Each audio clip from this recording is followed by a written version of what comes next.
Salut, j'espère que tu vas bien. Aujourd'hui, je vais te montrer comment soigner une mycose vaginale ou vulvaire naturellement et à la maison. Qu'est-ce qu'une mycose vaginale ou vulvaire? C'est une infection qui est causée par des champignons qui sont déjà présents sur nos muqueuses et sur notre peau. Mais lorsqu'il y a un dérèglement de la flore, en l'occurrence vaginale, ces champignons se développent et créent les désagréments que l'on connaît, qui sont des mangeaisons, brûlures lorsqu'on urine, des pertes blanchâtres abondantes et épaisses, une vulve rouge et gonflée. Qu'est-ce qui crée le déséquilibre de la flore protectrice?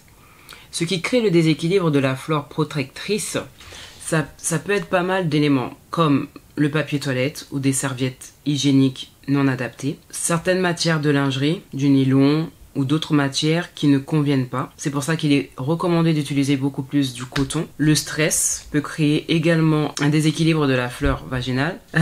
Une hygiène intime, alors, excessive ou inadaptée, une variation hormonale et un traitement antibiotique. Dans cette vidéo, je vais utiliser 3 éléments pour soigner naturellement et à la maison une mycose vaginale. Je vais utiliser la théatrie. Pourquoi la théatrie? La théatrie, elle est... Alors, je vais lire mes notes parce que c'est un petit peu long.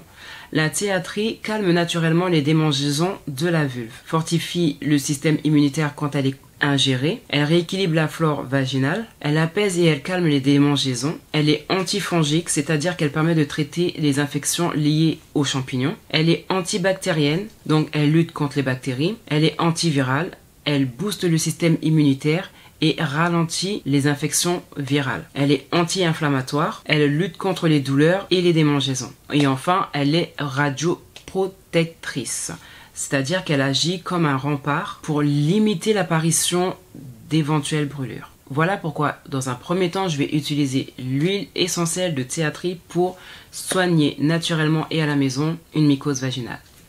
Ensuite, je vais utiliser l'huile de coco. L'huile de coco est antifongique, ça veut dire qu'elle travaille contre la prolifération des champignons. Elle est également antibactérienne. Elle est riche en acides gras, dont l'acide caprylique et laurique, qui combattent les mycoses. Le troisième élément que je vais utiliser, c'est le beurre de cacahuète. Oh, n'importe quoi. C'est le beurre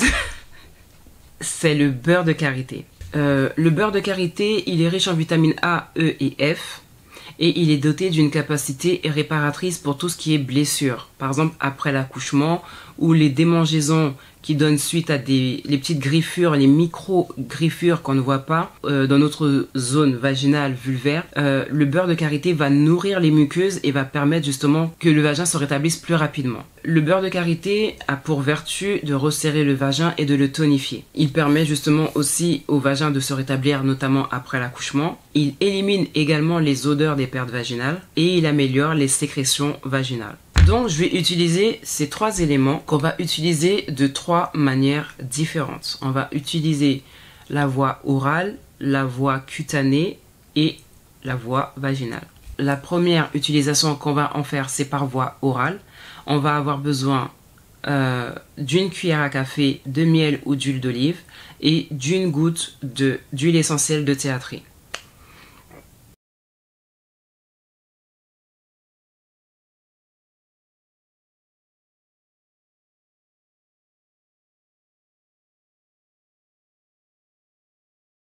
Par la voie cutanée, on va avoir besoin d'huile de coco, de l'huile de théatrie qu'on va mettre dans un bol et d'un coton disque.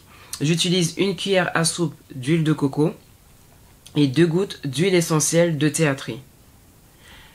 Je mélange le tout et je prends mon coton disque que j'imbibe et que je vais appliquer en tapotant sur la zone vaginale ou la zone vulvaire pour soigner naturellement la muqueuse à la maison. Et ensuite, ça va être en faisant des ovules. Ça va être le beurre de karité et l'huile essentielle de théatrie.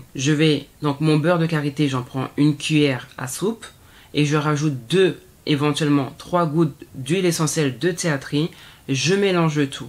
À la base, je mets dans un bac à glaçons, mais comme je n'en ai pas, je cherchais un moyen d'avoir une sorte de moule pour pouvoir donner la forme d'ovule à mes ovules. J'ai eu l'idée de récupérer les plaquettes vides de Strepsil. Donc, je les ai désinfectées en amont et j'ai mis le mélange et j'ai mis le mélange dans les plaquettes vides de Strepsils afin d'avoir une forme, on va dire, d'ovule pour mes ovules. Et je vais mettre ce moule dans le congélateur le temps que ça durcisse et le temps du traitement. Alors quand j'ai besoin d'une ovule, je la récupère, je l'insère et le lendemain soir on rebelote. Par contre, lorsqu'on met les ovules, lorsqu'on utilise les ovules, c'est le soir avant de dormir. Et on met une serviette ou un protège-slip, voilà, histoire de ne pas se salir parce que ça va couler. Quand on va se lever dans la nuit ou le lendemain matin, ça va couler, donc se protéger avec une serviette. Ce traitement, on peut le faire sur 3 à 5 jours. Moi, dans la vidéo, j'ai 3 ovules pour 3 nuits. Il y a des personnes qui vont jusqu'à 5 jours. Voilà, si les symptômes ne sont pas passés, c'est là qu'on se dirige vers le médecin ou le gynécologue. C'est parce que ça peut être autre chose qui nous dépasse. Pendant ce temps, il est préférable d'utiliser une lingerie en coton, d'utiliser un savon pour la toilette intime qui soit doux, pH neutre et sans parfum, d'utiliser des serviettes ou des tampons, si possible bio. Maintenant, on fait avec ce qu'on a. En général, quand on utilise les ovules, le résultat se voit sous 2 jours. En général. Maintenant, les effets ne sont pas les mêmes sur tout le monde. Voilà, ça peut prendre 2 jours chez quelqu'un, 1 jour chez une autre, etc. En fonction de l'ampleur en fait de la mycose, voilà, de l'inflammation. Ok, j'espère que les images ont été assez explicites pour que vous puissiez comprendre le processus de la préparation des soins de la mycose vaginale à la maison et naturellement. Et à toutes les personnes qui disent qu'il faut rien mettre dans le vagin, qu'on n'est pas sûr des effets secondaires, je tiens à vous rappeler que quand vous allez voir votre médecin, il vous donne des ovules et ces ovules, vous ne savez pas de quoi elles sont constituées.